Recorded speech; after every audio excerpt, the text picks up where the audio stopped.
everyone, and welcome to the Postmodern Art Podcast, a podcast dedicated to giving artists who are wowing the world over the platform they deserve. I am your host, Nathan Ragland, and for today's episode, I bet just by clicking on today's episode, you had the good impression of a fantastic conversation, and lucky for you guys, I have a kajillion voices to agree with you. Today's guest is Brock Baker, a voice actor, comedian, impressionist, and content creator whose kajillion voices has provided him years of hilarious videos and amazing opportunities. Brock is someone that I have been pining to get on the podcast probably since the inception of the podcast itself, so it's a real honor and a pleasure to just have him and honestly have a wonderful conversation that I know you all are going to absolutely love. If you enjoy our guest, please make sure you support him with the links down in the description below if you're not already. If you enjoy the podcast, make sure you like, share, subscribe, or follow whatever audio streaming platform you prefer. Leave 5 stars wherever you can. You know I see that stuff. You know it genuinely warms my heart. If you want to go a little further with that support, may I recommend you check out the merch shop on fourthwall.com. We have some incredible designs as done by some amazing artists to provide some sleek, stylish streetwear that I know you look fantastic in today. In fact, in honor of this week's episode, I decided to bring back what was previously a limited edition design. In honor of Brock Baker, I decided to bring back the certified Blart caster and the certified Blart tuber shirts. Show your love for America's favorite mall cop with these incredible designs that I know you would rock and look fantastic in today. But now, without further ado, please enjoy the Postmodern Art Podcast. How you doing today, by the way? I'm good. Good. Yeah, just and been busy just making videos. I figured. I've seen that, especially as of late. You've been putting out a lot more when it comes to like your Facebook and just like general stuff and like socials or whatnot, which is really cool. I'm glad to see you getting yourself out there more. It's fun. Yeah, I mean, I've been doing this for 20 years. So. Yeah, that's something I noticed when I was researching your stuff. So I still love doing it. So that's why I still do it. I think that's why I said in the message that it's like even if I didn't realize you'd always been there, you kind of always been there when it comes to like entertainment stuff, and I just didn't realize like 100 years celebrating 100 years of McGoiter. You remember quarter. Little do you know Brock Baker was actually part of the original silent films back in the day. Exactly. But no, like it's like I said before, it's a pleasure to really have you on here, and I'm just excited for this. So let's get down to the nitty-gritty, shall we? All right, Brock, before we really do get going, I must ask the icebreaker question of the podcast, if I may. Let's say you get to go to a little paradise B&B away from society for a little bit. A little way for you to get away from all this kind of chaos. A little island just out of the way for you to enjoy yourself, relax, kind of breathe for a little bit. To make sure you don't go further insane on this island, you can bring one piece of media or one piece of art with you to help with whatever kind of headspace you want on this island. If given this opportunity, what would that one piece be? Would I have like a TV and DVD player? You would have all the amenities that you'd be able to have on this island. Then I would say Paul Blart Mall Cop. Oh. On DVD or Blu-ray. Honestly, that's a very controversial choice. I mean, I wouldn't expect that from no. What? But not digital. Not digital. Physical media all the way. What if we just give you like maybe not the original, but like one of the actual like film copies of Paul Blart Mall Cop? Ooh, like a film reel? Yeah, like, film reel of it. Let's do it. Let's do it. I know I'm probably going to ask this later on, but is there any particular reason why that is the go-to choice? I don't know how. I honestly don't know how it started. Couldn't tell you. It was just couldn't tell you. Well, if we don't figure it now, we'll probably figure it out later. But regardless, Paul Blart Mall Cop on film reel. That is your answer. You're locking that in. Yeah. Project it onto the side of a mountain. There you go. Oh, that's even beautiful. Super large screen. That is like, if that is not the most elegant way to watch such a masterpiece as Paul Blart Mall Cop, I don't know what is. Beautiful. Beautiful. The mountain cut. But regardless, I cannot think of a better way to start the Postmodern Art Podcast. Welcome, everyone. I am your host, Nathan Ragland. Feel free to like, share, subscribe, or follow whatever audio streaming platform you prefer. You look fantastic in the merch that we have at the merch shop, fourthwall.com. Link to that is in the description below. And follow us on Blue Sky, Instagram, TikTok, and most social media platforms at Postmodern Art Pod for future updates and guest announcements, including today's guest. He is a voice actor, comedian, impressionist, and content creator whose KAJILLION voices has provided him years of hilarious videos and amazing opportunities. Welcome to the podcast, Brock Baker! It's a me, Brock! That's my catchphrase. Yes. I'm workshopping a new catchphrase. It's yes. a me, Brock. I was going to say, yes, the iconic Brock Baker, it's a me, Brock catchphrase. It's a me, Brock. Yeah, I have to say it on every podcast that I'm on. Make sure we get that copyrighted, put that on all the t-shirts everywhere. How you did today, Brock? I'm good. I'm good. How are you? I'm doing fantastic now that I'm getting the opportunity to actually do this. Kind of like what I emphasized when I was trying to get you on the podcast in the first place. Even if I did not realize it, you've always been like a major part of my life with how much I've been just enjoying online content. And it's kind of surreal to now actually get the chance to actually sit down and talk with you. Given all the incredible opportunities you've been able to either provide for yourself or that you've earned over the years, voicing stuff that people such as myself can only dream of getting the chance to voice in.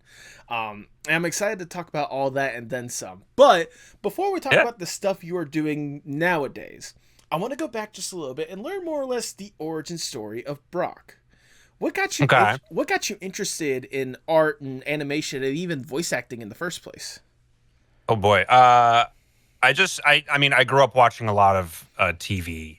Cartoons especially. There was always a TV on in the house. Like my dad loves TV, so there was always a TV on, and I just watched like tons of TV growing up, and it kind of rubbed off on me. I didn't realize I was like good at impressions until like I was like 14, 15. My friends were like, "Oh, you're actually good at those voices," and I wasn't really trying. I was just it was like, oh, did you see blah, blah, blah last night? And I would like do an impression without really realizing it. And I was like, oh, I could do something with this somehow. So that was kind of the beginning of that. Like I've always loved cartoons. I used to want to be an animator, but I kind of fell out of love with that due to how hard it is and how stubborn I am with learning new things on like how to animate. I was like, I don't want to. That's too daunting for me. I'll have someone else do it. I was talking about this with a guest a couple of weeks ago. A guest who calls himself Milk in the Microwave. They're a TikTok person and a musician as well.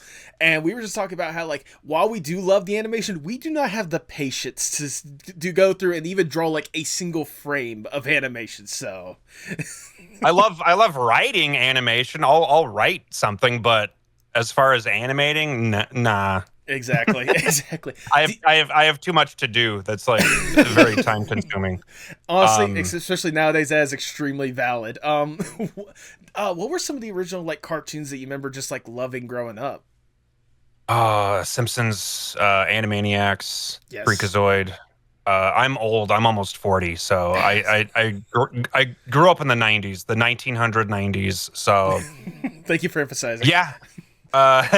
Simpsons, Futurama, Venture Bros, South Park. I've been watching since like the very first episode, and been watching since. So look, I was gonna say, even though I'm not as young as you probably think I would be or whatnot. Like I'm not in my 30s, but I'm almost there. I'm 29 for context. But like some of that stuff, like I watched like also through my dad, like South Park, for example. Yeah. I also like technically watched it like from the start with him because he would go back and watch some like the older episodes or whatnot. And especially like with how fun that first season was, like just seeing how rough it was because they were just like getting their start. They were just like doing what they can to actually get that stuff out there. When did for you go from like an initial that love and just hey I could do these fun voices and your friends saying oh that's actually pretty good, when did it go from like that general love to a passion and wanting to potentially make it your career? I think YouTube. Well, no, it was a little before that. I just didn't know where to start. And then Okay. YouTube came along and I was like, "Oh, this is how I can get noticed." But before that, I would just, make my friends laugh and Mm-hmm. didn't have any way to, broadcast it. This was like pre-video sharing sites. YouTube I started in 2006 just basically as a way to upload my college projects, and Okay. like people started commenting on my stuff and I was like, how are you finding this? So so then I was like, I should do some impression videos, and I did, and they were very rough. I've deleted a lot of my earlier stuff, but they're on a hard drive somewhere. Maybe I'll react to them or something. Ooh. But yeah, it was just YouTube. I would just upload Like, whatever I made in college, and I was gonna say, like, stuff especially like with that. what you're talking about, 2006. That was like right after YouTube even started. That's not even when YouTube was a thing, if I remember correctly. Because I think YouTube was like what, Uh, 2005. I want to say. yeah, YouTube was 2005. I had, heard of it. I was like, oh, this is like a video sharing or a video like hosting site. Yeah. I'll just throw my stuff on here just as a little catalog. And I don't know how people found my stuff, but they did. And I was like, okay, maybe I should keep going. So I mean, I can easily see how YouTube could be that thing, especially like again starting out. You just post it up there so you can have a place to like have your videos. You didn't think anyone was gonna go out of their way and be like, oh hey, rock on or whatnot. That's an interesting video or whatnot. yeah, crazy. And then I was starting to get like negative comments. I'm like, why? No, this isn't stupid. Stop it. Yeah, like then again, this is also the internet we're talking about here. For some reason, negative comments just seem to always sprout up when you least expect it. I wasn't used to it. I was like, oh, okay. A Okay. random stranger. Uh, See, this was young, teenage college you or whatnot. You didn't go through the ringer just yet of seeing what the internet has to no, offer.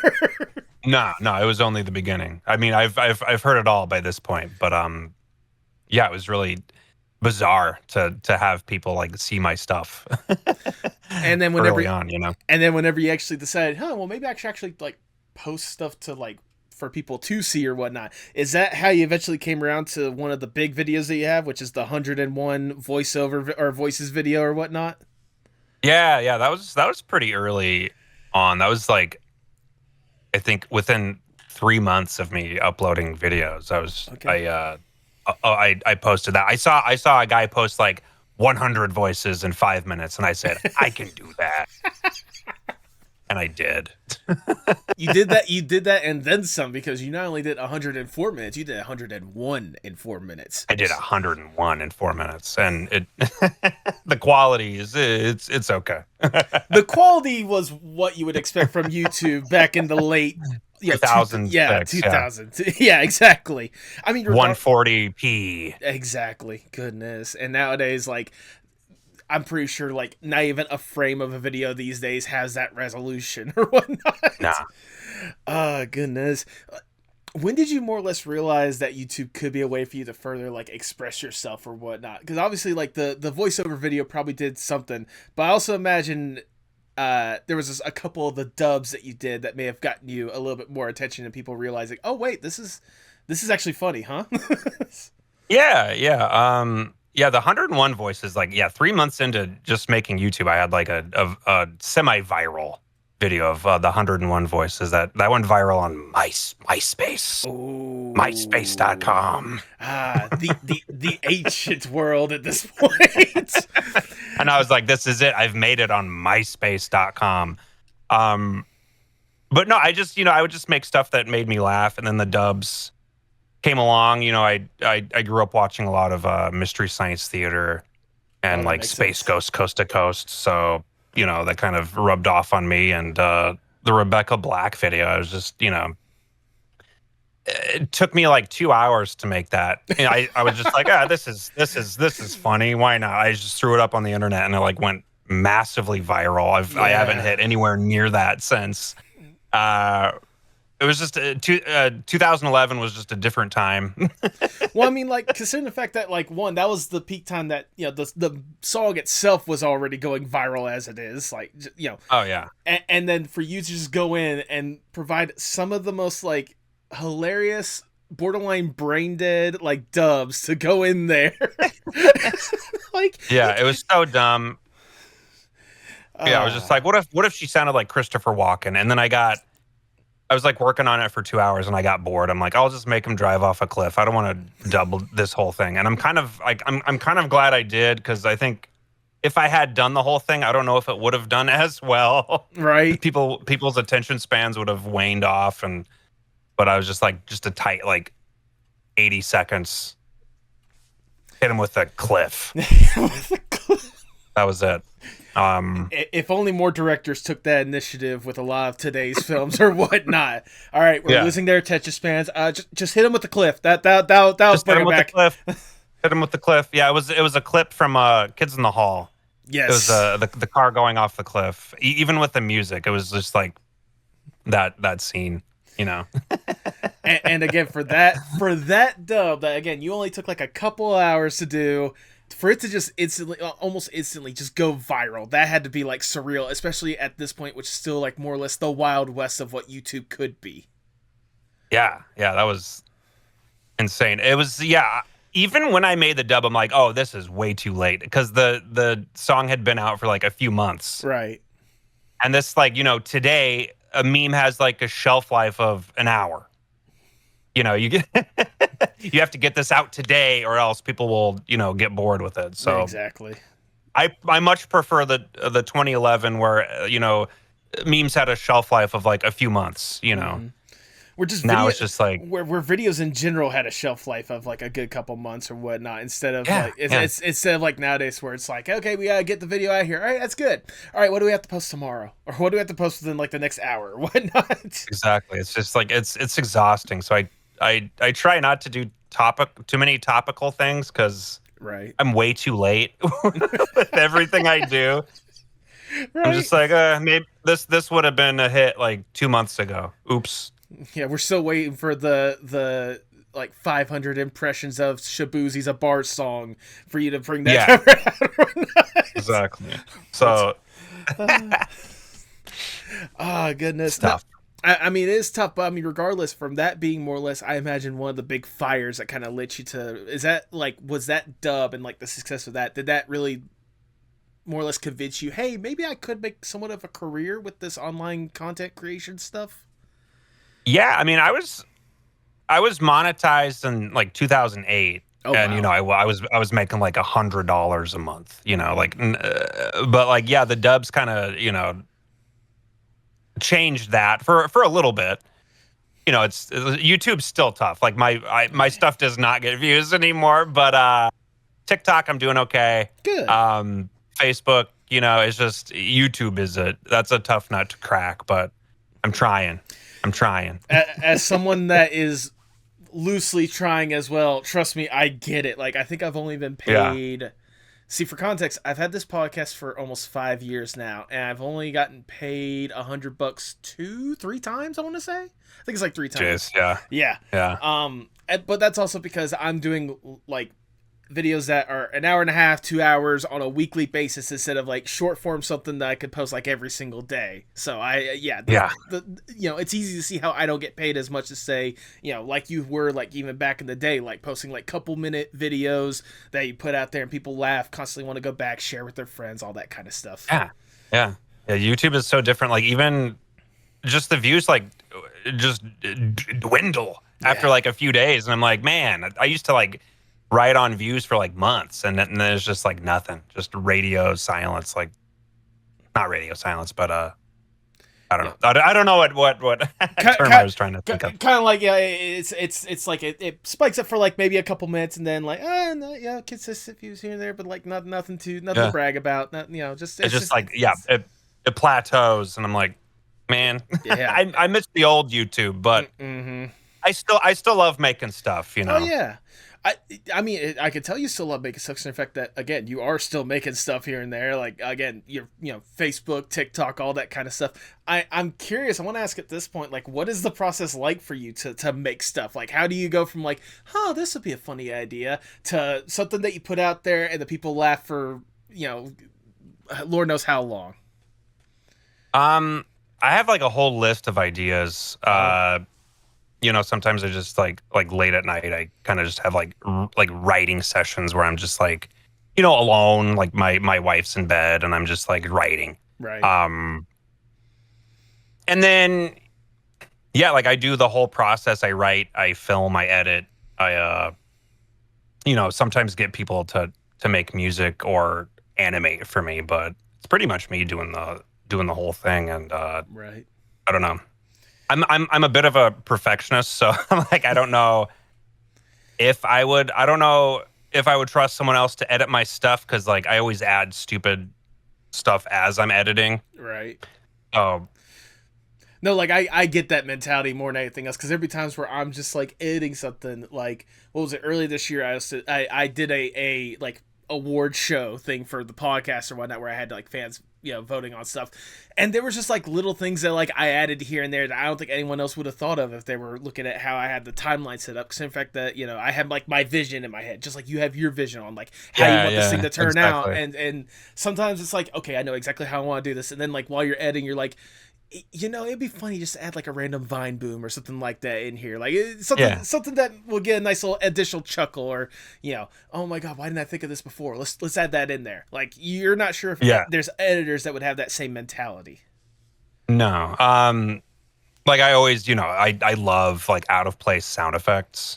So like when I wink, I just do it like a like a like a gross squish sound effect. It's funny to me because I have just a stupid sense of humor. I mean, to be fair, you hearing the stuff that you more or less grew up on, and the stuff that you've more or less like built your career upon or whatnot. Look, we're not too far different when it comes to our sense of humor, more or less. Yeah. I mean, for God's sakes, like I said before, you helped shape my sense of humor in one form or fashion. I know a major part of that helped shape my sense of humor was Vine, when you made that more or less like a thing for you. And I just didn't realize it was you behind some of quite possibly the funniest Vines that were out there. I mean, I think you've emphasized this enough, but I would be remiss if I didn't mention that you were the one that did the classic, Duke, do you want the ball? Yeah. I was never like huge on Vine, but I had like, I had a few go viral. Most of my Vines were hot garbage, but I had a few hits. Yeah. I mean, like I said, the Duke one was funny. My personal favorite one, when I saw some of the Vines he had handed, was it's the stupid, like the one where you have like the plastic baby or whatnot, and you swish in the head. Yeah. It's just, that got it onto Tosh.0. Oh, that goodness. Was I didn't realize that one went that viral to the point to where like you were on Comedy Central before then. Yeah, they reached out to me. I was like, yeah, okay. It was like they paid me like $100. Oh wow. I was like, sure, I'll take $100 to have my clip on TV. Sure. What were I imagine the Vines, they kind of had more or less the same mentality as like the Friday dub or whatnot. It's just something that you thought would be silly and stupid, and you just like did a quick little thing. So in fact, you only had 6 seconds to post something. Yeah. Anyway, so that was the challenge of Vine, is like you had to like hit like really quick. So the dog thing, I don't know. I had bought like a stuffed German Shepherd like toy, because my old roommate had, Duke was his dog, right? And he was at a music festival, Coachella, and he came back, and I was like pranking him with like the fake dog. I had like like the back was like the fake dog's back was to the door, and I had like my iPad in front of it, like playing barking sound effects, and he came in, and he just started laughing. I'm like I'm up on like the top floor, like filming. And he was just like, what the hell? He was like so confused at first. And then he just started laughing. I never heard this side of the story before. I'm surprised by that. Yeah. So I had this like stunt Duke, and I was like, what can I do with this? Right. And I loved stuff like, I don't know if you are aware of Super Dave Osborne. You remember Super Dave? I can't say I remember Super Dave. He was it was like a stuntman character, and he would do these stunts, but it would like switch to like a dummy, like getting smashed into like a brick wall or something. Mm-hmm. And that stuff was just like always funny to me. It's like it's obviously like a dummy, and that stuff always killed me when I was a kid. So again, like stuff I grew up with kind of rubbed off on me. So I'm like, I want to do something like that. Mm-hmm. Or it's just like puts like a fake dog. Yeah, exactly. So you had the fake dog, and then you see the real dog's like, I have something. Hold on. But like I had to edit like in the app. I couldn't like edit like outside of it. So I'm just filming it. I'm like, and then I had to go back and like throw the dog into like the tower of water bottles. I also had a Vine as well, and I remember I was talking about this a couple weeks ago as well. I had a couple videos, and I remember, you can only like record or like edit in the app itself. There wasn't like you could take it to a computer, put the video up or whatnot, and then boom, you put it up there like you do with like TikTok these days or whatnot. So like later on they changed that, but like early on in like 2015, I think, is when I did the Duke one. 2014 or 2015. It was still like you had to edit in the app. You couldn't like upload outside stuff. But they changed that like later on, and then the app died. And it's like they changed it. They changed it, and then it's gone. Yeah, it's like, well, this takes the charm out of it. Right. You have to edit in the app. That's the charm in it. It's one of those like it's one of those like you had to like make sure you plan that stuff because you only had 6 seconds. You couldn't waste a single second on like silly setup or whatnot. You had to like bam, 6 seconds. Yeah, and then TikTok came along, and like I joined it as a joke, just because it was kind of cringy at the time. It was just like kids dancing and then like duets, and it was just like also cringy. So I just started doing like parodies of that. I'm like, and then I fell in love with it. I'm like, oh, this is great. This is like Vine 2.0. So no, trust me, I was also hesitant about TikTok for the longest time, and then my ex was actually the one that I'm so good friends with. She was the one that like got me onto like TikTok, and I was just like, oh, okay, yeah, funny stuff. Oh wait, there's actually cool stuff. Oh wait, what? Huh? Oh, okay. And now it's one of the main platforms where I like to post stuff, or at least like teasers and all that kind of stuff for the podcast. Yeah, like I'm on there every day, and there's so many funny people on there, and they're like still people like talk down about like TikTok. I'm like, it's like it's so silly. It's like after a certain point, like you guys gotta grow up. Like it's just like YouTube. I'm sure there was a certain point where everyone talked down about YouTube as well. It's like, oh, there's only a bunch of kid stuff, or there's only a bunch of like silly stuff. Yeah, they still do. Yeah, it's like, oh, you do YouTube stuff. You're just a YouTube voice actor. I'm like, I don't care. Well, technically, you're more than just a YouTube voice actor at this point. You're a legit voice actor with some of the opportunities you had. I mean, it certainly didn't hurt that, again, you are someone that not only just does impressions, but you nail impressions more than anything else. Oh, like, thanks. No, absolutely. Like, I cannot tell you, like, the amount of times, like, I've seen your videos and seen your impressions and whatnot. I've just been blown away every single time. Like, how hard, like, this might be a lot easier for me to ask than for you to answer, but what is the process like for you to, like, nail an impression down? I mean, it's just like a lot of trial and error. I can usually tell if a voice or impression is like within my range. Right. Like there are some that I just absolutely can't do. Like my voice doesn't get that low for some voices. So yeah, it's just like if I'm working on a celebrity impression, I try to watch interviews, because that's where they're the most like, themselves. Yeah. Rather than doing like a character voice that they've done. So yeah, I watch a lot of interviews, and I just kind of just work on that, just like, record myself. Sometimes I think it's good and I throw it on TikTok and people don't like it, and I get humbled, and I'm like, okay, I'll keep working on it. Yeah. So I do listen to feedback. I mean, there is some like constructive criticism that I get that I'm like, okay. And then a lot of it's just like, "Oh, you suck. Go play in traffic." I'm like, "Oh, okay." It's That's like, the kind of stuff that I like. That I like to make material out of. I love, you know, playing with negative comments. But yeah, I was gonna say because like yeah, some of that it, some of those negative comments are just as simple as, "Oh, you're one note. Oh, you've done the same thing for Lord knows however many years or whatnot. Oh, this doesn't sound anything close like the actor. Oh, please get out of my house." Like it's the same feedback that you get all the time. it's like, yeah, it's like both extremes. They're like, "Oh, this sounds just like him," and then there's the other people that are like, "This sounds nothing like him." Right. It's so funny. I'm curious, at least for your own opinion, I'll say, because you did mention that there's just a couple of impressions that you just can't nail, no matter how hard you try or whatnot. Is there one that you've always wanted to like try and nail, but no matter how many times you've tried doing the voice, you just can't get it just right? Trying to think. Ah,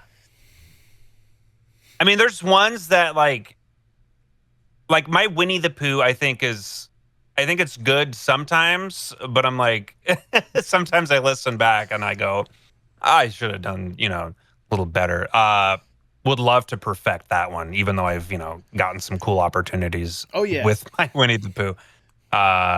South Park. yeah. I know. Oh no, trust me. We'll talk about it. There will be a point where we will talk about that. That's when I peaked. I was like, I did South Park. I peaked. It's all downhill from here. I mean, I had to ask, like, especially since you're bringing it up now, like, what was that like experience like? Because I can only imagine. Because you had said earlier that, like, South Park, you'd watch that from the start, and now here you are, based on the impression of a character you didn't even anticipate they do anything with. You're getting the opportunity to voice that character in a show that's been near and dear to you. What was that experience like in the first place? That was wild. It was a Sunday night Mm-hmm. at midnight. So basically Monday morning, my friend Caitlin reaches out to me. She's like, "Hey, South Park is looking for a Winnie the Pooh," and she sent me the audition sides. And like on the audition, it said audition by appointment only. And I said, I'm just going to record like a minute of me improving as Winnie the Pooh, and I sent it to the casting director. This is like at 12:30 in the morning, Right. on Monday morning. And she got back to me like immediately, and we had like a little, like email back and forth. And I was in the studio like later that day, Oh like at wow. like one in the afternoon, and I recorded like a few scenes as Winnie the Pooh, and I was like, "This is so cool." There was like the guy that they had. The guy that played Piglet was also there, and he Okay. was like, "I can't believe this is so cool." And there was they had like Chinese actors that were like speaking Chinese like in the episode, Right. because it was banned in China was the episode. So it was like cool to kind of like talk to everybody like in the waiting room, like so cool. Yeah, it was at the South Park Studios, super cool. And then they called me back Tuesday. I went back in Tuesday night, like the night before this episode airs, and they're like, Winnie the Pooh is Randy is killing Winnie the Pooh, and I was like, yes. So I'm in the the booth that you see in like behind the scenes like South Park. I was like in that booth. Oh, perfect. They're like, okay, Randy is choking Winnie the Pooh. So I'm like, like screaming and like kind of like, not choking myself, but like, getting into character. Of course. And I'm so like Matt Stone was directing. He came on my headphones. I'm like, oh, I know that voice. That's Matt Stone. And he was like, okay. He's like kind of guiding me through it. Right. I was like, that was so cool. And like the temp track that they had for Winnie the Pooh, I think it was Trey, and it didn't sound anything like Winnie the Pooh. So I think that's why they're like, let's get someone who sounds like Winnie the Pooh. Right. Yeah. Because it was like, as talented as they are, there's only so many voices that they can do as well. yeah, it was Trey. It was like pitched up, and they also wanted me to voice Thor. So I recorded some lines, and they replaced that because it wasn't good. But I was like, my Winnie the Pooh made it in. I was so nervous all day. Like Wednesday, I'm like, oh man, I was like, oh, they're going to replace me. It's like, oh, they hated it. Like, you know, I go through those like, you know, stages of doubt. Right. I'm like, you know, imposter syndrome. I do suffer from that. So I'm like, oh, they replaced me. I suck. And then the episode aired. I was like, oh, so cool. Right. This is so cool. And then and then they called me back for another episode. I'm like, Winnie the Pooh's dead, but they're like, oh no, he's a zombie. And Randy Marsh is hallucinating about, you know, he's like, what's dead because of me? And then Winnie the Pooh's like, his brain's coming out. I don't know if you saw that clip. No, I saw that clip as well. Yep. Super cool. I was like, okay, I was in 2 episodes of South Park. This is it. This is my peak. I'll talk about this forever. This is like my Al Bundy 4 touchdowns in a single game story. Because like, especially like, because like you said, it's something that you had grown up with, and you know, here you are like years later, and especially with like the fast turnaround that South Park is notorious for, the fact that they get an episode out within like a week, like you're part of that whirlwind for like half of that time, and it's easy to see how it could go from like midnight on Sunday/Monday to like premiere time on Wednesday. That I could see why the imposter syndrome comes in at the last second, be like, well, they, you know, who knows, maybe they'll replace me because it just wasn't that good enough.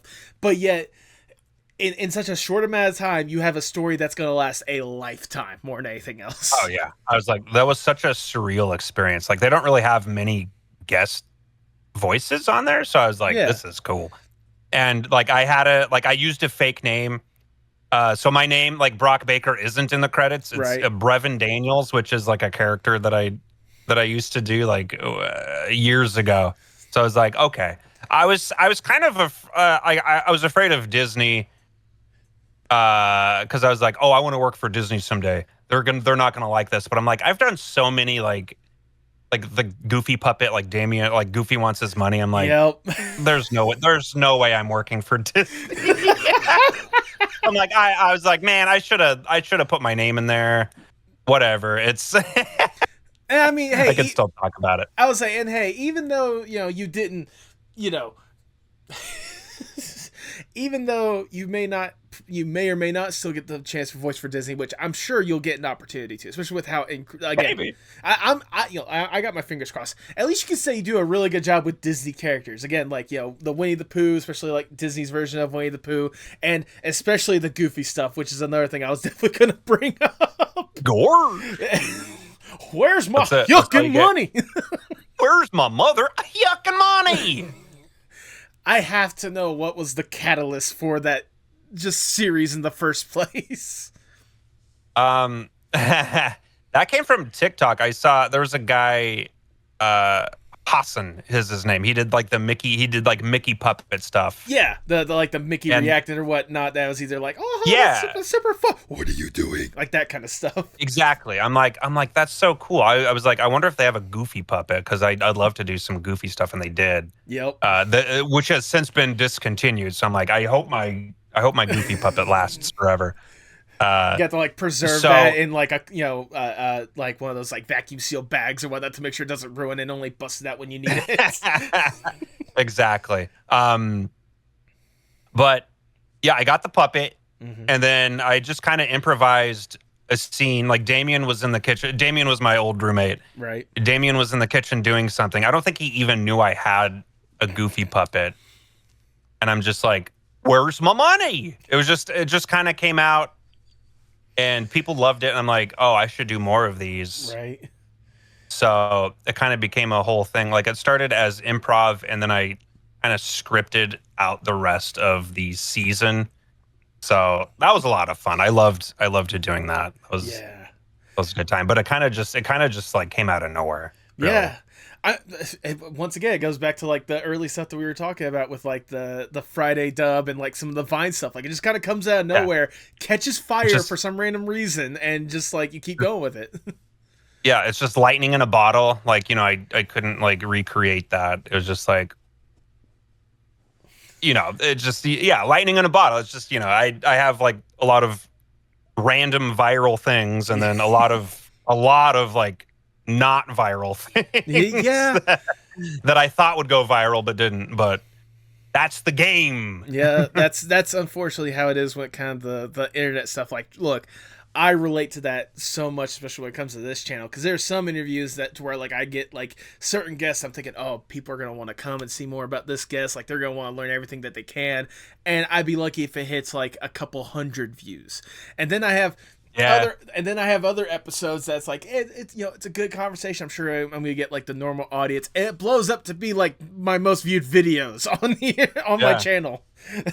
It's you can't predict like what will take off. Just like, as long as you're passionate about it and like proud of, what you do, like I think that's all that matters, That's how I viewed what I do. If something doesn't do well, I'm like, oh well, I just, move on to the next thing. I mean, absolutely. Because something will, pop off if you just keep it up, Yeah. I've been doing this for 20 years and I haven't, given up yet. So, I mean, and especially with what you've been able to do in, like I said, close to 20 years at this point, like it's absolutely insane. And I mean, again, like I said, you have a whole bunch of stuff. You get the lightnings in the bottle. You got the stuff that you do that doesn't really catch fire, but I imagine you still loved and had fun with it in the first place. Oh, for sure. I'm curious, like, especially when it comes to like your content, like your online stuff, do you have a particular favorite like video or favorite skit that, even thinking back, whether or not it was successful, you were just like, I love the fact that I was able to do this, or even the time that I put into this was worth it? Okay. I'm trying to think of, like, I'm usually like, I don't like my earlier stuff. That's fair. I can imagine it's one of those, like, looking back on it, you're like, I could have done that so much better if I had like XYZ or whatnot. Yeah, I'd say like anything post 2011 is usually pretty good. But I'm trying to think of like a video. Like I did a video where I sang All Star every day for a year. And it was just like, I think it was like it equaled out to like half a second or something every day. So it's like whatever I was doing, I was like, whoever I was with, we were singing All Star. Like I knew where I was like in the song throughout the year. So it was like, but I was like, oh, this is going to go massively viral. And like it did okay, but it didn't do the numbers that I wanted it to. I'm like, man, this took a literal year to make. Yeah. And I'm just like, it's still cool. I'm still proud of this. Oh yeah. Shame it didn't go super viral, but it's cool. Tom Kenny is in it.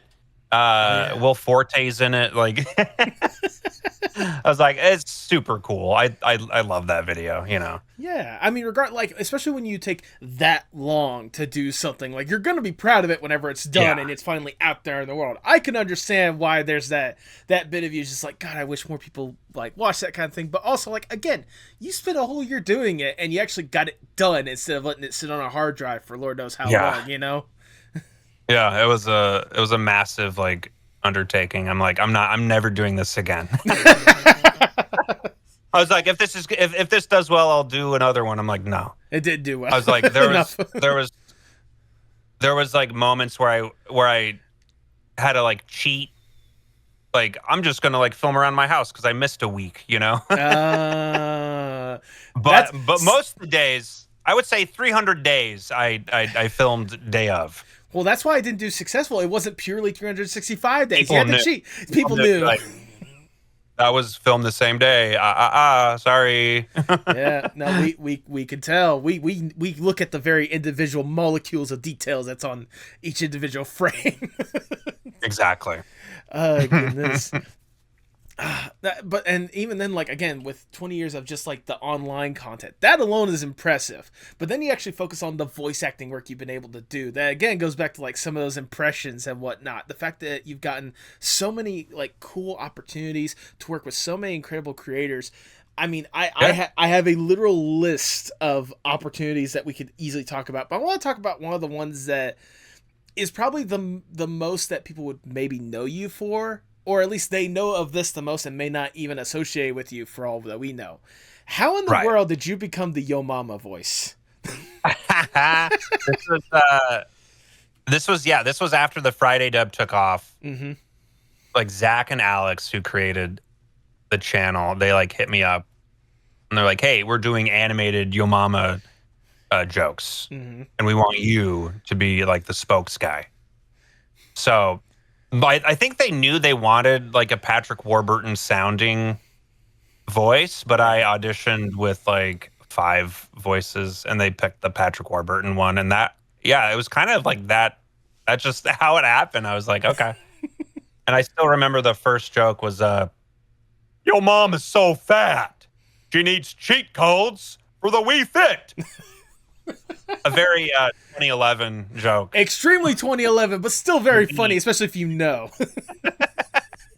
So, I mean, it was very like it was the jokes were bad, but that was kind of like the joke. Yeah. For the longest time I wasn't like ashamed of being the Yo Mama guy, but it just wasn't something that I would talk about. Yeah, it's not your biggest. It wasn't like your biggest advertiser. Like, hey, I'm the Yo Mama guy. He's like, what's up, Yo Mama? You know? It was like 2010's brain rot, for kids, and I think it was like TikTok. TikTok is when I started talking about it, and like tons of people liked it. I was like, oh, okay, maybe I should capitalize on this. Yeah. And now I'm just like, I've given, I love all the memes and all the shit posts, and I've embraced the brain rot that is Yo Mama. Yep. I mean, to be fair, like I love that stuff, because I was also a person that, I don't know if you remember this, but do you remember when MTV had a Yo Mama show? I do. I was one of the people that would watch that, because I was at that right age where it's like, it was so stupid, but like you can't help but laugh at it, because they actually got real life people telling Yo Mama jokes and insulting each other back and forth in like these random like garages or whatnot. Like, what? Yeah, it's so dumb. I mean, Yo Mama jokes have been around for like thousands, millions of years. Yes. Some would say that they're some of the first recorded jokes in history.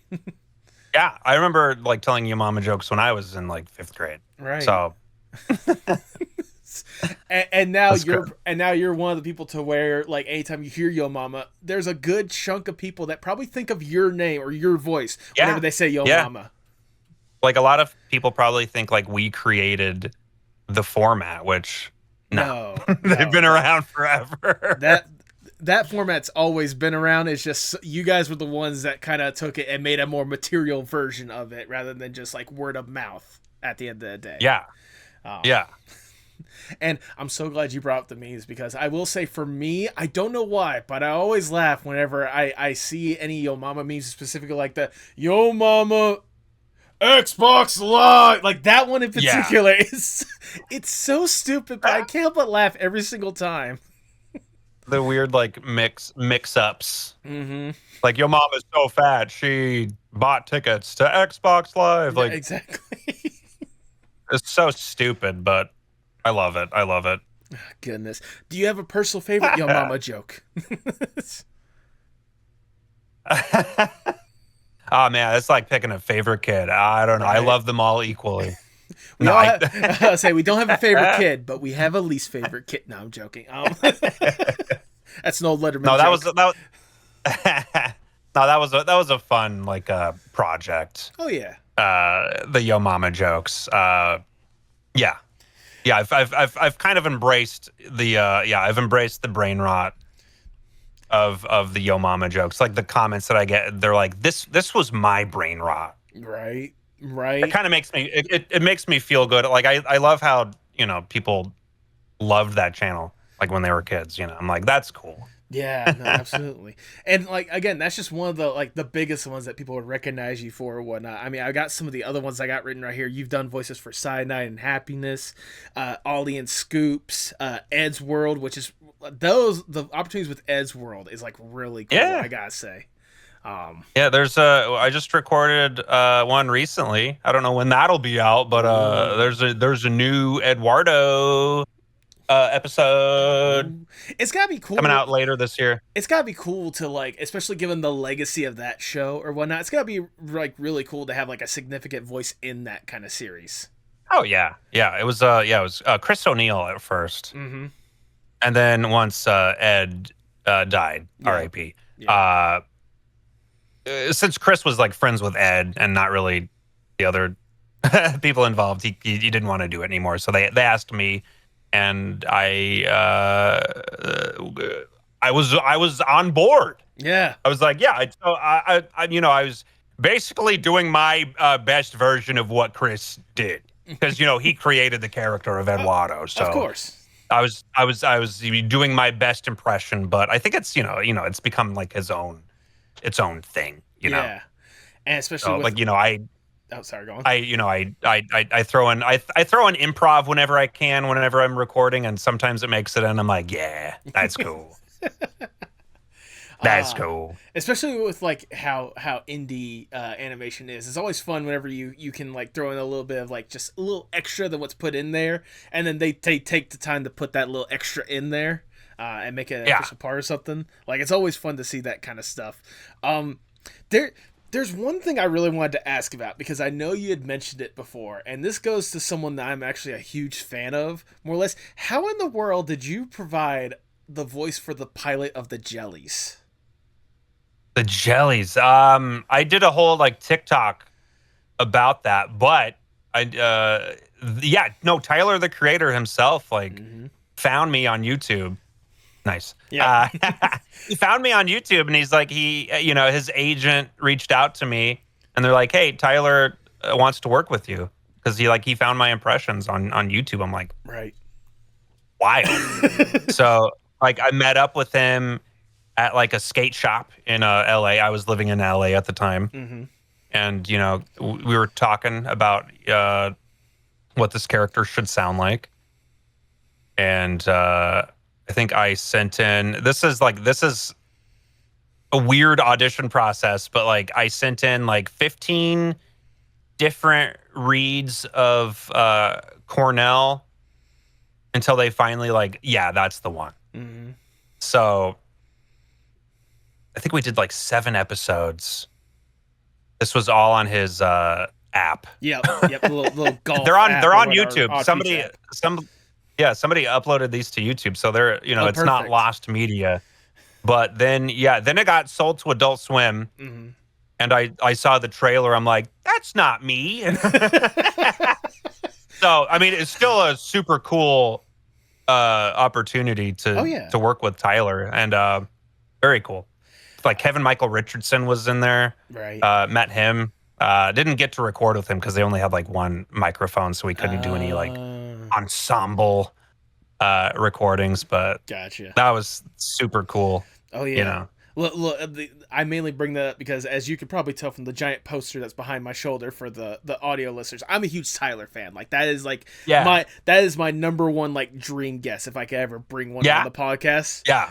He was like super nice and funny, and well, I was recording for an episode, and they were recording like behind the scenes stuff, and like Tyler had like, he had eaten some like bad sushi or something, and he was like, oh no, throwing up in a trash can as I'm recording, and then they're like filming him. It was just like, okay. Like, I feel bad for Tyler when that's it was really funny. He's like, film this. It was his idea. Okay. He's like, you got to film this. Okay, as long as he was like, yeah, no, we got to record that. That's one thing. I was one of those, like, they just saw him puking. It's like, whoa, wait, this would be great behind the scenes stuff. Like, let's go. But no. It was his idea. He's a funny guy. So. He is a fun guy, and he's a funny guy in general. And I mean, speaking of funny guys in general or whatnot, you provide a lot of voices for Meat Canyon as well, which is really weird more than anything else. Yeah. What were like, how well is like you when it comes to you and Meat Canyon, like how well is your guys' like, chemistry or whatnot when it comes to like these weird roles that you've been able to voice or whatnot? Pretty good. Like I found him pretty early on. His like Pinocchio. I think it was right after his Ed and Eddie video. Yes. Like I followed him on Twitter, and he followed me back, and like we became friends. Like I didn't follow him like with the intentions of like, voicing his stuff. Yep. He just like asked me. So I was like, oh, okay, cool. I think I think the Wabbit season was the first one I did. The infamous Wabbit season. Yep. Yeah, and then I've done several videos since that, and then we did Monster Lab, and he wanted me to play Uno, and like that was cool. I have like the plushie. Uno. I have like I try to collect like merch of stuff I've done. So there's Uno and there's Brody and like little U2s. Yeah, I remember that U2s. I as you can tell, Pilot Stolus. There you go. I was gonna say I am also a person that loves my U2s here and there. So like I saw the Brody Fox one. I'm like, oh, that's so cool. Like the fact that nice. Yeah. Like it's gotta be weird to think that. It's gotta be also weird to think about like there's stuff that you have voiced and stuff that you've done that has been like merchandisable to the point where you can have the physical one right there in person. yeah, that's like such a cool like honor. Yeah, like that's very surreal to have just like there's little Stolus from the. I was just like, sure, I'll get a Stolus. I was only in the pilot, but even then, it has to be weird, especially looking at now the fact that you were in the pilot and seeing kind of the legacy that it and how much it's grown. Yeah, it's got to be like really cool to think that like you were that stepping stone for the character that people cannot get enough of today. I know, yeah, it's such a different character too. Oh yeah, but I think Bryce is doing a great job. So. Oh, absolutely. No, that one I could definitely attest to. Plus, I was going to say, going back to Meat Canyon for a quick second, the legacy of some of the stuff that you've had on that show going on to other stuff, mainly, how in the world did it feel to know that a voice that you did got sampled into a J. Cole song? Yeah, just weird, surreal. Yeah, I always have like these weird, surreal moments when stuff like that happens. I'm like, what? Just like my voice like kicks off that song. I'm like, cool. Yeah. That's cool. Be very, very quiet. Like it makes me wonder like if there's any other rappers that one even know about your stuff or just in general like would go through your stuff. Like you said Tyler like obviously saw your stuff and wanted you on the Jellies. Wouldn't it be hilarious if Tyler found like one of your old videos and like sampled that into one of his songs for some reason? Like that would be bad, yeah. It'd be so weird. It does lead me to ask like when it comes to like providing like the voices like that and like the voice acting opportunities, do you have a personal favorite when it comes to the ones you've done of like gigs I've done? Yes, I mean South Park's up there. I think that'll always be. I figured that was gonna be peak more than anything else. Trying to think what else. I mean I usually do projects that I like. There's stuff that I've said no to, but the Yo Mama stuff grew on me throughout the years, like especially since it's like this big meme on the internet. I think those two especially. Oh yeah, no, those are obviously like really incredible ones. I was gonna say, if I may, for me personally, my favorite, at least performance of yours, aside from obviously like South Park, stuff like that, I love your voice that you did for Naughty Boys or Naughty Boys, however you want to pronounce it. Oh, I love Naughty Boys. Yes. Yeah. Being Captain Felonious or whatnot with your... That is, a very underrated gem from Scumhouse, who did Satina. Yes. That I'm also in. There's an upcoming episode that I'm also in, but Naughty Buoys, that was like a pilot that they did, and would love to do more, but I'm not sure if that will happen.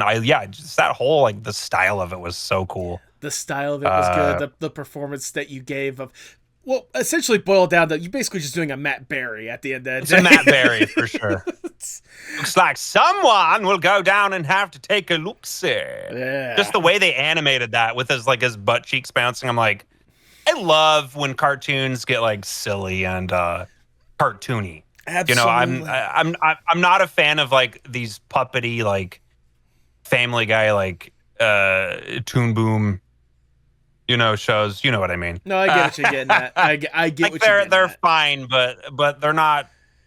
I don't know. I like when cartoons like are silly and try, cartoony things. like that. So I really did love that. Well, I mean, you grew up, like you talk about, like you grew up in like the 90s whenever shows like Animaniacs was out. You remember how silly and ridiculous like the 90s Animaniacs was? Like, we need more cartoons that are like that. I mean, there's obviously a lot that's inspired by that these days, but even then, still, like, we need more silly stuff like that. Yeah, like Freakazoid was like one of the silliest shows, and I loved it. Just like it was just so like dumb, like dumb in a good, like I say dumb in a good way, like stupid funny, you know. Like there's obviously dumb in like the brain rot matter to where it's like it literally is like you could just look at it and be like, this is just so dumb. And then there's just like the stuff that you can't just kick back and laugh because it's like, this is so stupid. Why would anyone do this? It's so ridiculous.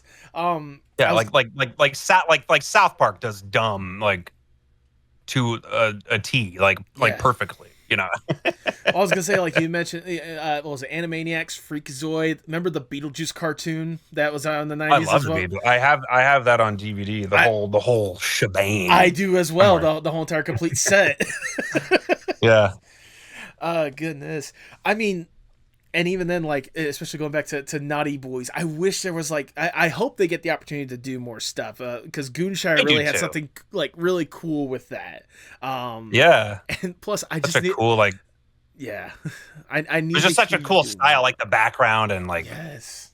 Like people compared it to Flapjack, which I can see, but like I think it's its own thing for sure. Like it's definitely pirates, it's definitely at least like Flapjack inspired, I will say. Like you can definitely tell that there's the influence of it in it, but at the same time, like again, whenever you have, you know, Captain Felonious talking about how they need to go to the bathroom while having the butt cheeks just like bouncing back and forth, like where else you gonna find that kind of stuff, you know? When when I saw like the final episode, I was like, oh, I love that. Just like the sound design was so good with like the bongo drums when it's like the music. Yeah. I think that's one of my favorites too. Very, very underrated. I hope we can do more someday. Absolutely. So if you guys are out there and you're hearing this episode or whatnot, let Goonshire and Scumhouse know we need more naughty boys. More naughty boys. Hard to spell, but maybe that's why. Because it's hard to spell. I'm sure people get the message or whatnot at the end of the day. Like it's gotta be so weird to think, like, especially what started off as like you watching, you know, cartoons and relaying it to your friends and then going on the YouTube, and what started off as like a video archive of your stuff has grown and evolved to this point to where you're able to basically live your life making fun content and doing silly voices on a day-to-day basis. Like it's gotta be weird and surreal for you to think how far you've been able to develop as an artist. Yeah. Like, you know, I recently bought a house, just, you know, with what I do. So, I'm very lucky to be able to do this, you know, still, recorded a fun pilot for a big YouTube animator. Can't say what, but you tease. that should be coming out. I don't know when, but they reached out to me and I was like, yes, absolutely. So I play like a lot of like incidental characters, just kind of like a lot of like side characters. But I'm like, oh, that's so cool, very cool. Like I've seen animatics of it, and it's awesome. So that's really cool to hear more than anything else. Like, and the fact that you're still getting like really cool opportunities. Like, obviously you've had some like really peak ones, but like the fact that you get to voice for this pilot, like Lord knows what's gonna be happening next. Like, I can only imagine for you, like I can only imagine for you, like especially if you keep going down this road or what. I mean, you've done this for, like you said, like 20 years at this point. Like, what's slowing you down at this point from doing more and more and getting cool opportunities? I'm trying. Yeah. Like, AI's taken over, so I'm trying to battle that, you know. I know. Trust genuine me. concern. Look, as someone that is also trying to get into voice acting himself, like I've dabbled in like little voice acting stuff here and there, but I want to do like so much more. And so like seeing how AI thinks it's gonna have a foothold in the art industry, which hopefully I'm sure the actual artists themselves like will wise up and be like, this is crap, this is slop, we're not gonna put slop out there. It's scary. It's concerning, but you know, I'm doing everything I can to keep doing what I do. Yeah, So and even then, why would you have AI when you have BI, Brock Intelligence? exactly. Um, it does also lead me to ask as well, like, we've talked a lot about what you have been able to do and the incredible stuff. Like, it's also got to be weird to think of, like, the community you've been able to develop around you and your voice at this point. Like, again, you've been doing this for 20 years. You don't do that. You don't do something for 20 years and not get at least a couple of eyes on what you're doing. Like, it's got to be cool to think of. Exactly. It's got to be cool to think of, like, the community and the fans you've been able to develop over the years. Yeah.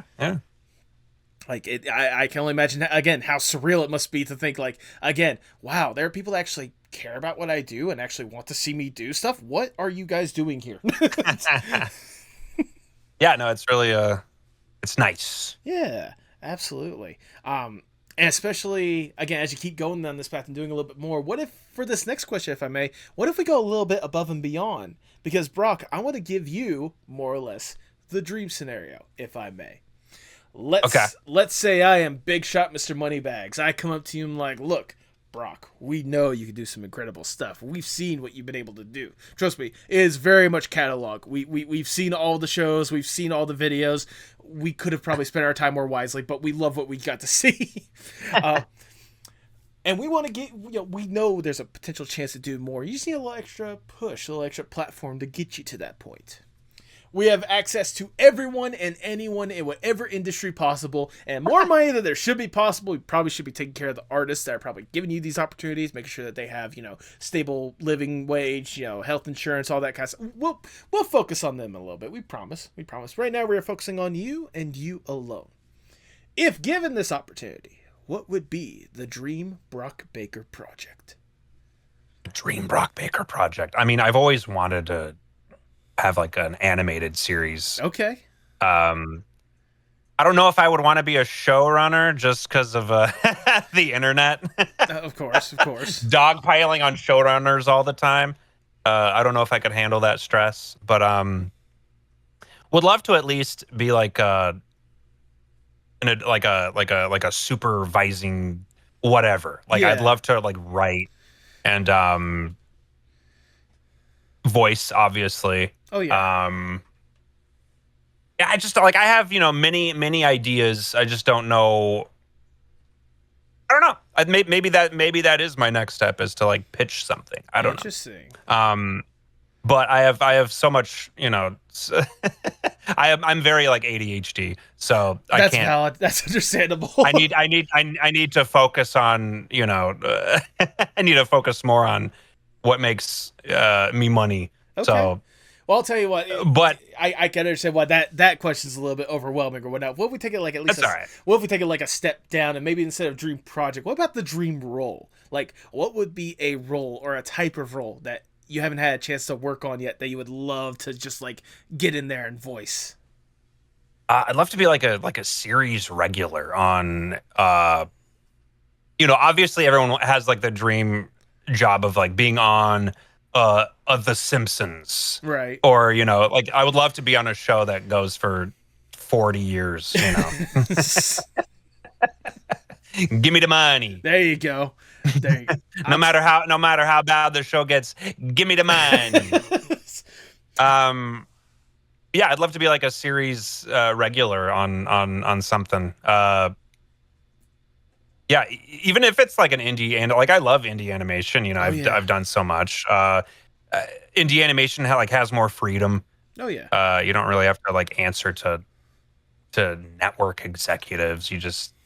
It's very like Wild West, like indie animation, and it does like I think Hollywood is seeing that because it's huge. Like it's the animation. Industry like on YouTube is huge. Oh yeah, like you got like Amazing Digital Circus and like Has Been Hotel and yeah. It's huge. I mean, you got to be a major part of that, like we talked about. Whenever you provided a voice for Hell of a Boss, I mean, yeah. Like it was so cool, like to be in something like that, even if it was just the pilot. It's It's cool. Yeah. No, it's absolutely insane. I'll tell you what, we'll make you a series regular on, once we have it, well, let's go through our notes. Paul Blart Mall Cop animated series. How about that? You'll be the series Let's regular do for it. that. 40 seasons. Give me the money. There you go. There's the catchphrase you need to be cashing in on and putting all the t-shirts. Give me the money. I'll be the talking Segway. The talking. He's like his. It's like his. It's his kit. It's his, from Knight Rider. Yes. The talking Segway. Hello, Blart. What would you like to do today? That's it. Hello, Paul. Hello, Paul. You want to see if you want to go to the biggest mall in America? We'll see what we can do. You want to go to the moon? What? But sadly, we do need to come down from the dream scenario. We have to get back to reality, and I'll ask the ever so generic question. Where do you hope to see yourself in, say, 5 to 10 years from now? 5 to 10 years. Well, I'm trying to take voiceover more seriously. Like I want to. Okay. I'm looking for an agent, so I want to start doing like auditions. I was with an agency for like many years, and they recently let me go with like kind of a generic email. And it's just like womp womp. But you got to move on. With this generic, we wish you the best in your future endeavors and all that kind of stuff. Exactly. It was very, very copy and paste. I'm like, I mean, it was kind of my fault. I didn't really maintain like a relationship with them, so I was just kind of a name to them. But right. I need to change that. Like, so I'm making a website and I'm recording new auditions. Good. I just put together a new like visual voiceover reel. Yep. So. I mean, I'd love to do like bigger projects, moving forward. So that's kind of where I see myself in 5 years. I'd love to start doing like conventions and, so that's kind of where I want to see myself. And, of course, still doing like my own projects. Cause I just love creating stuff. Mm-hmm. I don't think I'll ever stop making my own stuff. Cause I just have a, stupid sense of humor, and I like to, I don't know. I just like to make stuff. No, of course. Absolutely. And I will say, if you do get to do the convention circuit or whatnot, let me know if you make it to MomoCon in Atlanta, because that's around where I live, and I love going there. So, yeah. No, but I would love to start doing conventions. So, and like honestly, just like taking the voice acting stuff seriously. Again, seeing what you've been able to do already, like if you like take the opportunity, well, like you said, you put out to do visual reel, you're making a website, like if you took it like a million times more seriously than you had been previously, Lord knows you'll get that series regular thing in no time. Like there's no doubt about that. Yeah, I mean it's really all up to me. I just need to like knuckle down and just do it. So right. I mean, I sincerely that's kind of my thing. So I've taken like many like improv. I know people always ask me, Brock, how do you get into voiceover?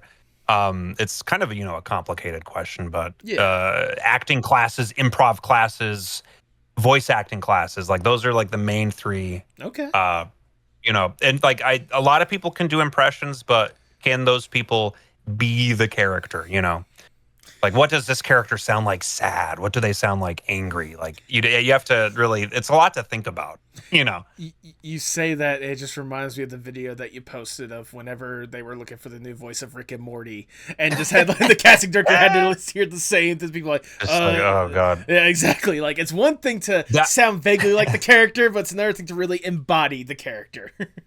Yeah, like anybody can do like a Stitch impression from Lilo and Stitch, but like, can you be like can you have emotional range with that character? Exactly. As silly as it sounds, like yeah, I actually auditioned for Rick and Morty, so that's probably how my audition sounded like to them, because I can't do Morty. They only wanted Morty.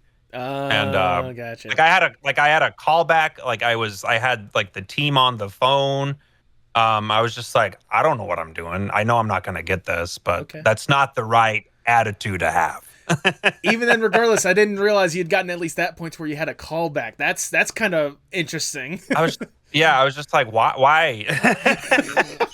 Like this is the best my Morty is, and it's bad. Yeah, that's the voice that I use. I mean, No. Sounds more like one of the off-world Mortys, more or less, like one of the Exactly. alternate adventure, dimension ones or whatnot. Yeah. So no, I didn't get chosen. Obviously. No offense, but obviously, where I'm not. No, I Trust me, I wouldn't be talking so much about, Winnie the Pooh and Duke, do you want the ball, if I knew you were the voice of Morty from Rick and Morty. As we start to wind down the interview, I just got one last question I want to ask you. Obviously, you are deeply invested in art in one form or fashion at this point. Again, you've been when you were a teen, recalling your what last night's cartoons, and even then, like I said, at least 20 years dedicating yourself to entertainment and art in one form or fashion. How important is art, not just for you, but for the world as a whole? Oh, it's very important.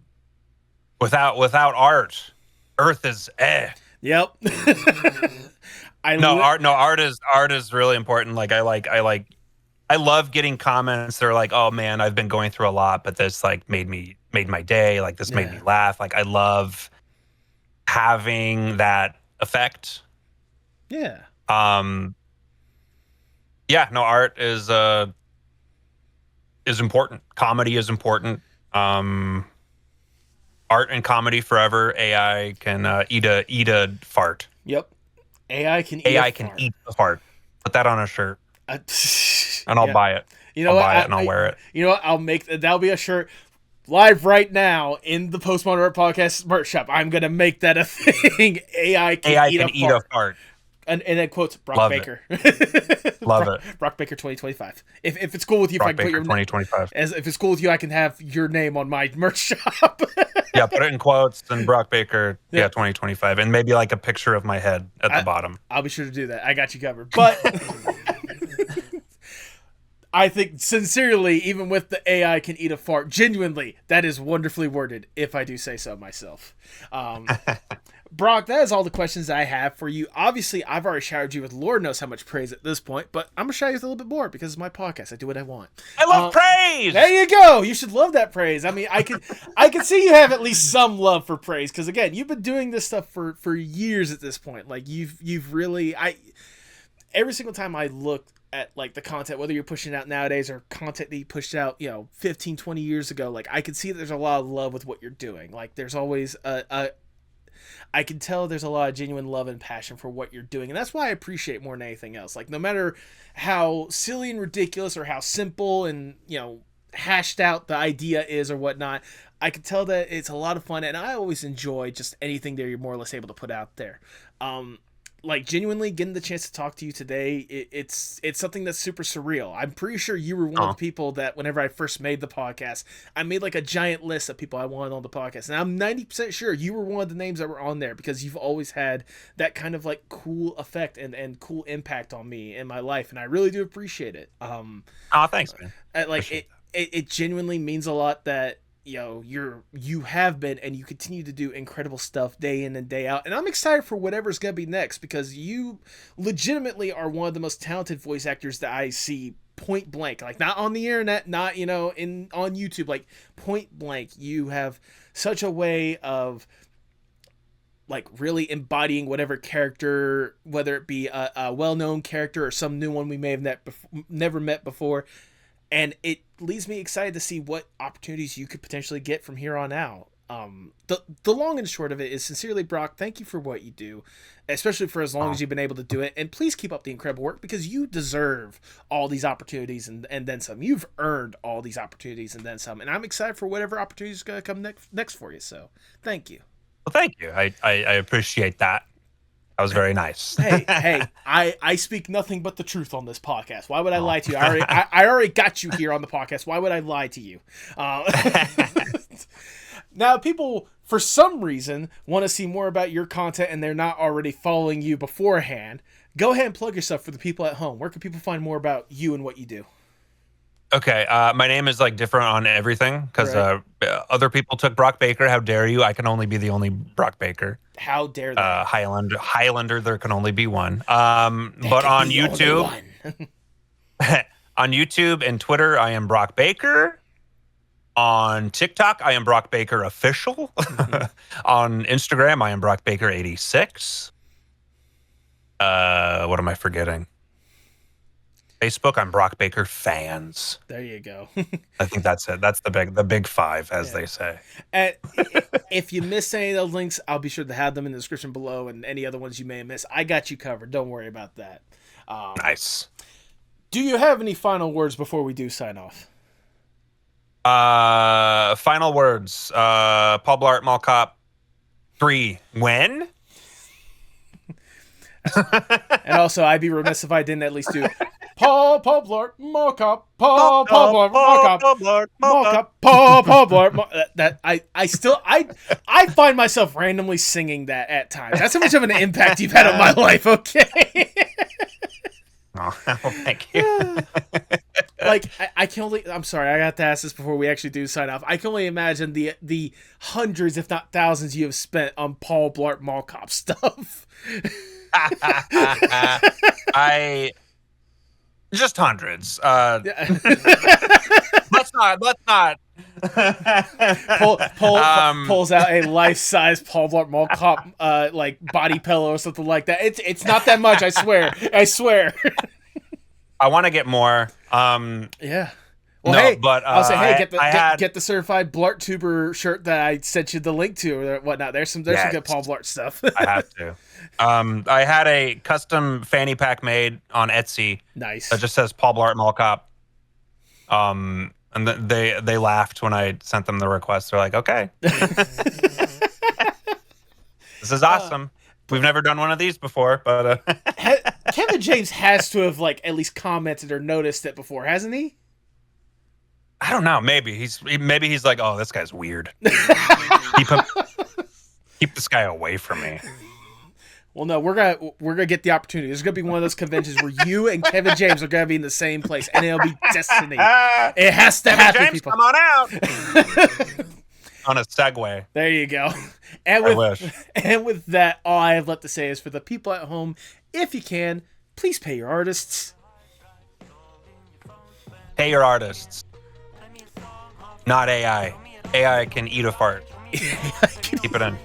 Oh no, I'm keeping that in. Absolutely. Tell me what's wrong, tell me sparks in motion.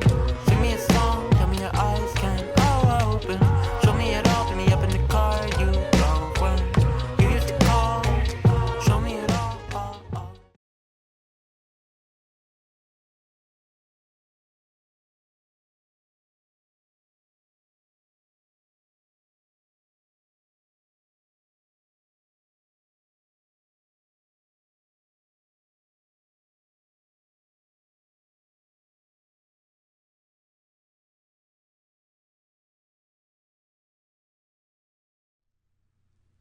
Thank you so much for sticking around to the end. If this is your first time listening, I cannot tell you how much it genuinely means to me.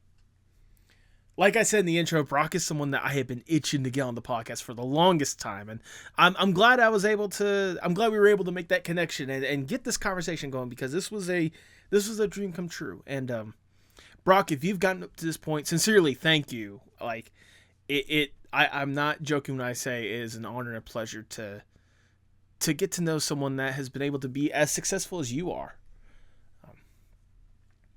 It's conversations with creators such as Brock that gets me hopeful, I guess would be the proper word. I've been struggling when it comes to a lot of mental stuff and a lot of outside forces as of late. But if nothing else, all that just makes me want this podcast to succeed so much more. It's not just so I can get out of whatever BS I'm dealing with and live the dream life. That would be ideal, but no, that's not the case. I want to be able to get myself out there and hopefully find a way to give back to the community that at that point has and will continue to give to me, hopefully.